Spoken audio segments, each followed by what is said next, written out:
5 days before the birth of my third child, my parents refused to be there for me.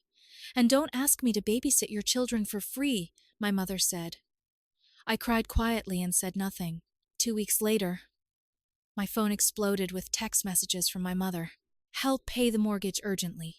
My husband got angry. And then my water broke at 2 a.m. on a Tuesday, 5 days before my due date with my third child. I stood there in the bathroom, gripping the sink, trying to steady my breathing while my 2 toddlers slept in the next room. My husband, Marcus, was deployed overseas with the army. He wouldn't be back for another 3 weeks. I was completely alone.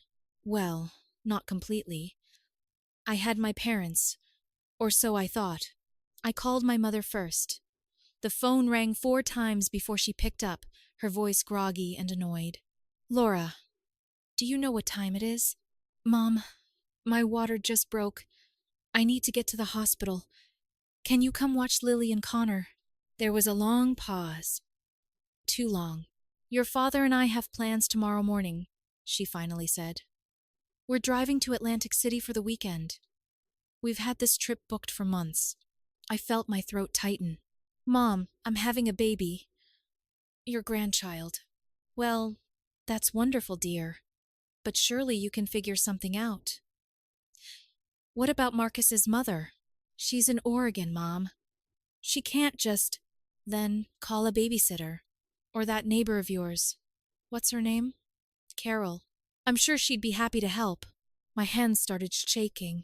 Are you seriously telling me you won't help me right now? Don't be dramatic, Laura. Her voice turned sharp, the way it always did when I disappointed her. We raised you. We changed your diapers and sacrificed everything for you and your sister. And frankly, I'm tired of you always expecting us to drop everything whenever you need something. You chose to have 3 children while your husband is constantly deployed. That's your responsibility, not ours. I couldn't breathe. Another contraction hit, and I had to brace myself against the wall. Mom, please.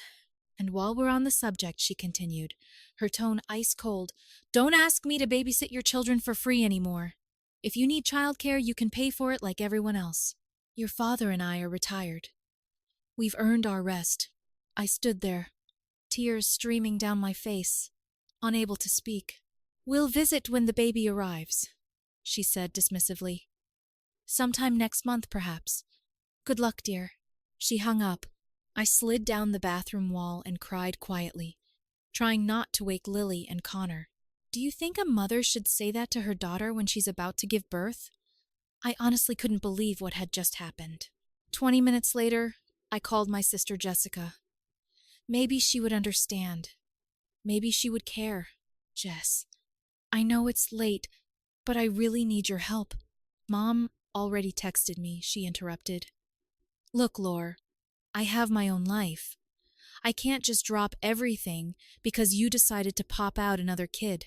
I'm not asking you to drop everything. I'm asking you to help me for one day. One day always turns into a week with you. You're exhausting, you know that. Always needing something, always playing the victim. Maybe if you thought things through before having a third baby while Marcus is deployed, you wouldn't be in this mess. She hung up too. I sat there on the cold bathroom floor, completely numb. My own family had abandoned me in my moment of greatest need. What was I supposed to do? Eventually, I pulled myself together and called Carol, my neighbor from 2 doors down. She was a widow in her 60s, kind and warm in a way my own mother had never been. She answered on the second ring, and when I explained the situation, she didn't hesitate. Oh, honey, I'll be right there. Don't you worry about a thing. Carol stayed with Lily and Connor for 3 days while I was in the hospital. She brought them to visit me and the baby, a beautiful little girl I named Sophie. She cooked meals, did laundry, and treated my children like her own grandchildren. The grandchildren my actual parents didn't seem to care about. When I came home from the hospital, exhausted and overwhelmed, Carol helped me settle in. She didn't ask for anything in return. She just helped because that's what good people do. My parents didn't call, not once during those 3 days. Not to check on me, not to see if the baby had arrived safely, not even a text message. But 2 weeks later, exactly 2 weeks after Sophie was born, my phone started buzzing at 6 a.m. Text after text after text from my mother. Laura, call me immediately. This is urgent. We need to talk about the mortgage. Your father and I are in serious financial trouble. You need to help us. We're family. I stared at those messages, feeling something dark and cold settle in my chest. Imagine what I felt reading those words. The same woman who told me not to expect free babysitting, who chose a casino trip over her daughter's childbirth, now wanted money urgently. I didn't respond. Not yet. I was too angry, too hurt. Marcus called later that evening, his first chance to contact me since Sophie's birth. He'd managed to get emergency leave approved and would be home in 48 hours, finally being discharged after his last deployment. When I told him everything, about my mother's refusal to help, about Jessica's cruelty, about the texts demanding money, his voice went deadly quiet. They said what to you? When you were about to give birth to our daughter? Yeah, I whispered, tears falling again. And now Mom wants us to help pay their mortgage. She's been texting nonstop. The silence on the other end stretched so long, I thought the connection had dropped. Marcus, I'm here, he said, his voice tight with controlled fury. Don't respond to her yet. Wait until I get home. We're going to handle this together. What do you mean? Your parents have been taking advantage of you for years, Laura. All those loans we've given them that were never paid back. All the times we've helped with their bills while they went on vacation. The car we bought for your dad. The new furnace we paid for. Do you have any idea how much money we've given them? I did know. Roughly $70,000 over the past 6 years, and that wasn't counting all the free labor Marcus had done on their house, or the groceries I regularly bought for them, or the countless other ways we'd supported them financially. They're about to learn something very important, Marcus continued, his voice hard as steel.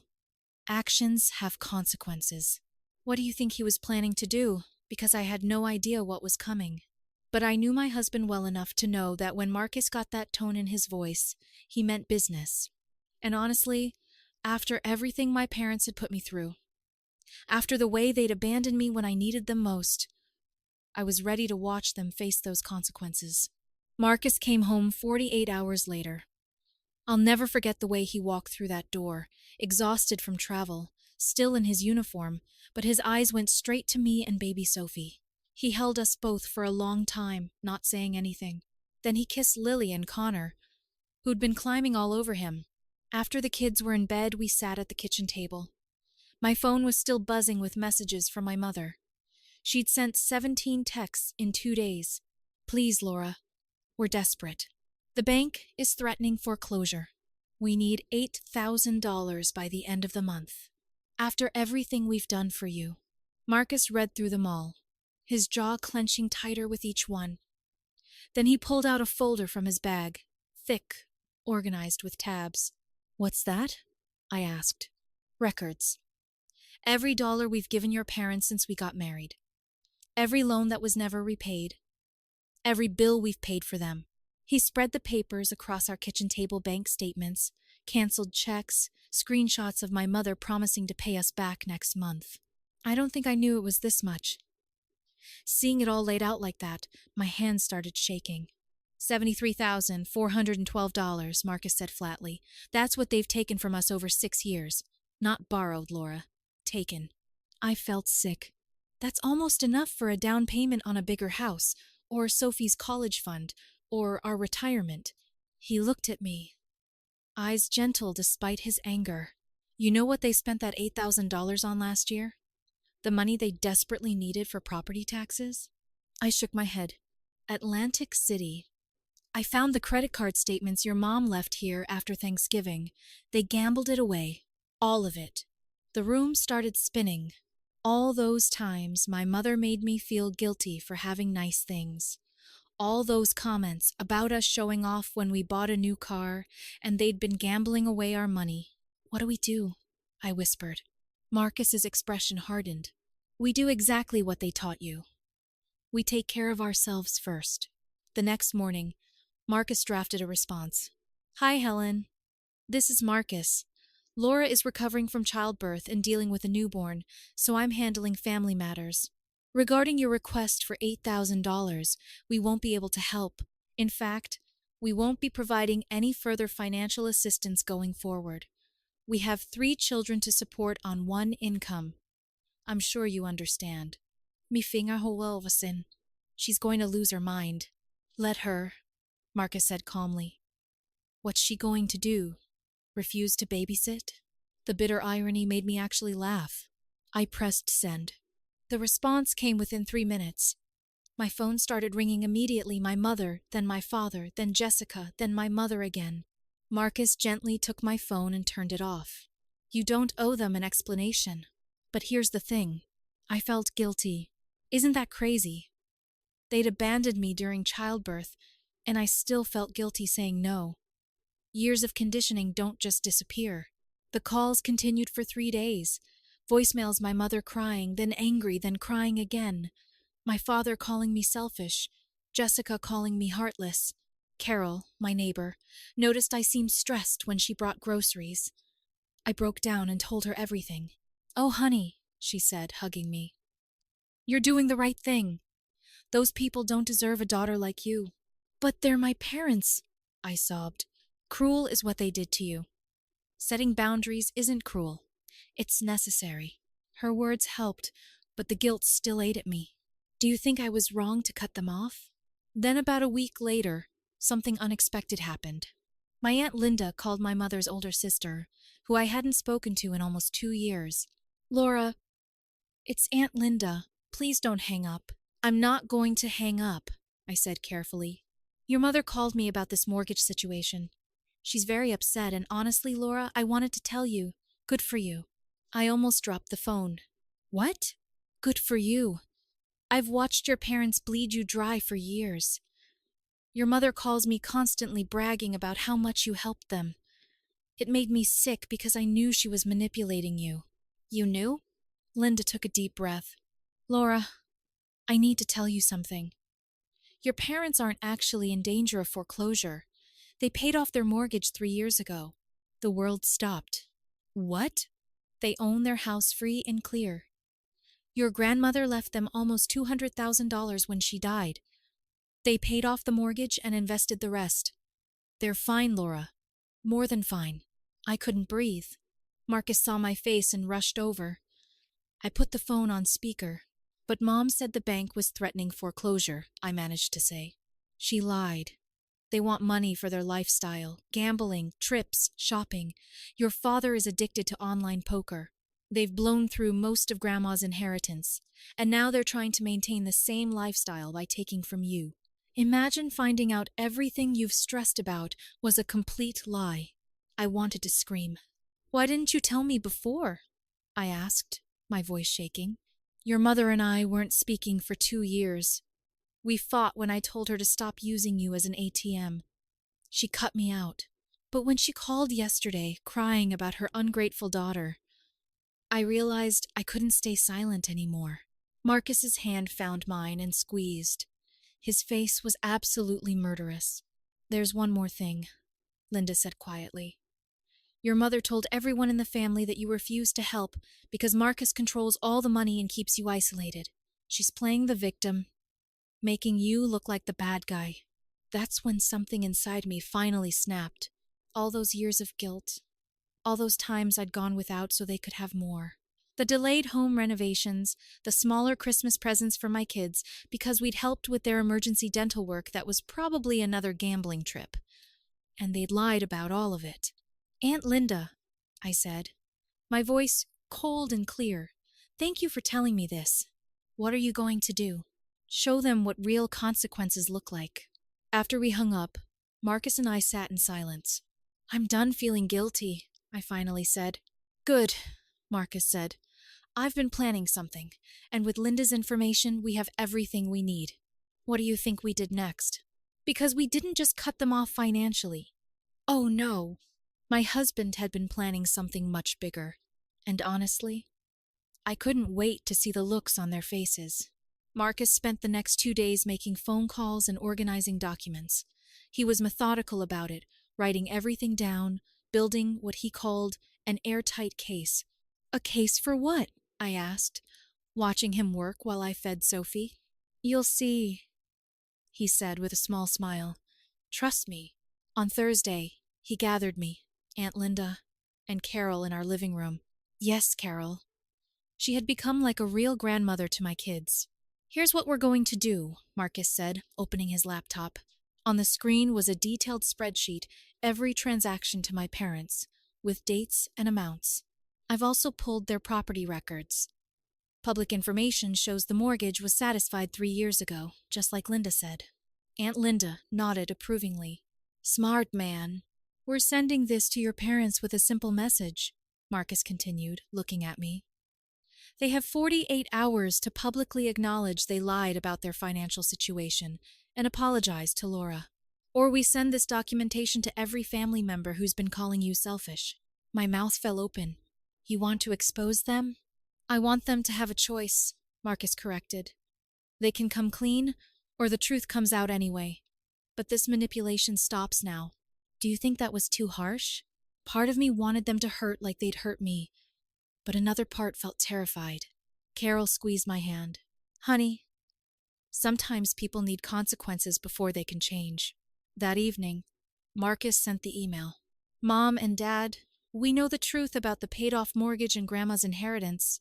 We have documentation of $73,412 you've taken from us over 6 years.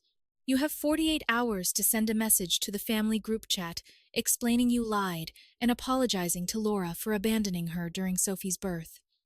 If you don't, we send everything to the family ourselves, Marcus and Laura. I watched him hit send, my heart pounding.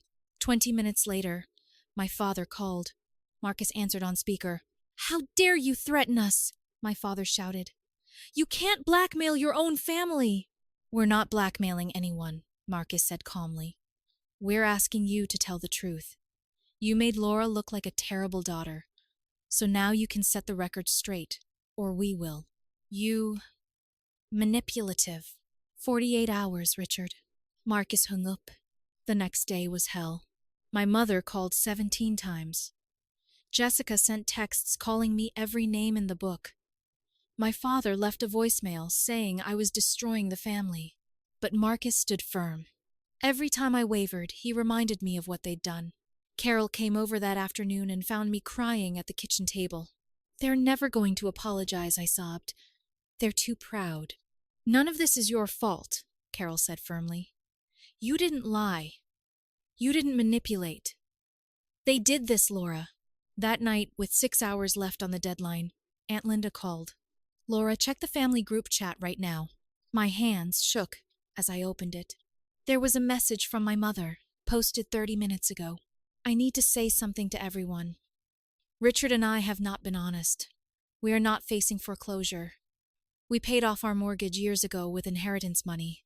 When we asked Laura for $8,000, it wasn't for an emergency.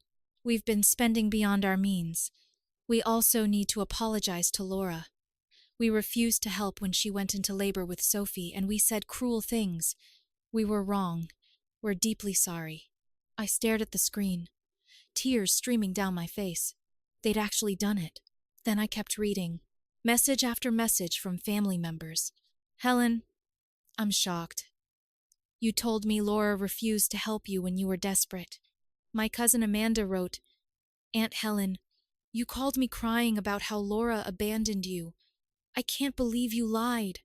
Jessica was silent. Not a single message from her. Then, my phone rang. My mother. And for the first time in my life, she sounded small. Laura, can we talk? I looked at Marcus. He nodded. I'm listening, I said. I'm sorry, she said, crying. I'm so sorry for everything. For not being there when Sophie was born. For taking advantage of you. For all of it.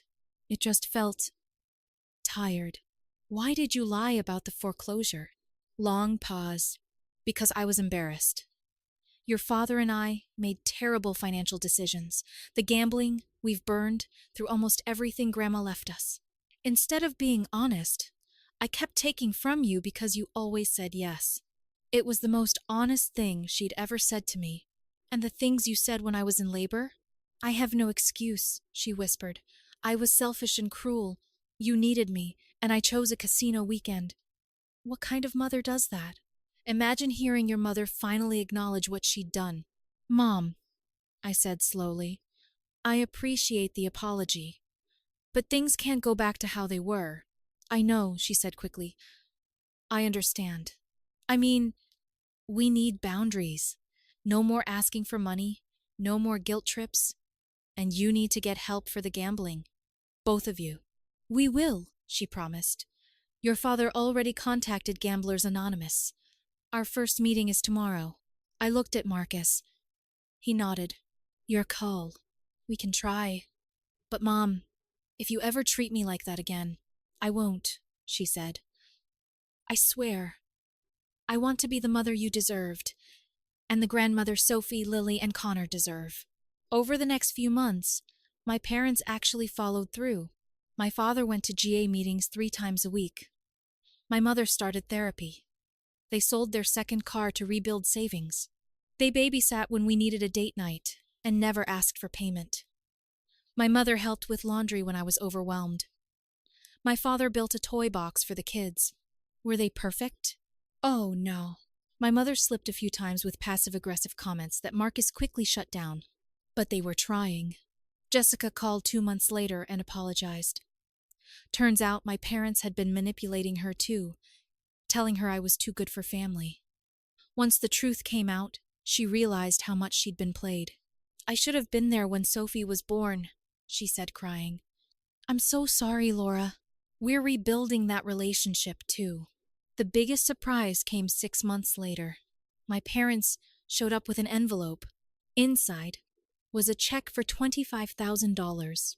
We sold some of Grandma's jewelry, my mother explained. It's not everything we owe you, but it's a start. We're going to pay you back, Laura. All of it. I started crying, and Marcus wrapped his arm around me.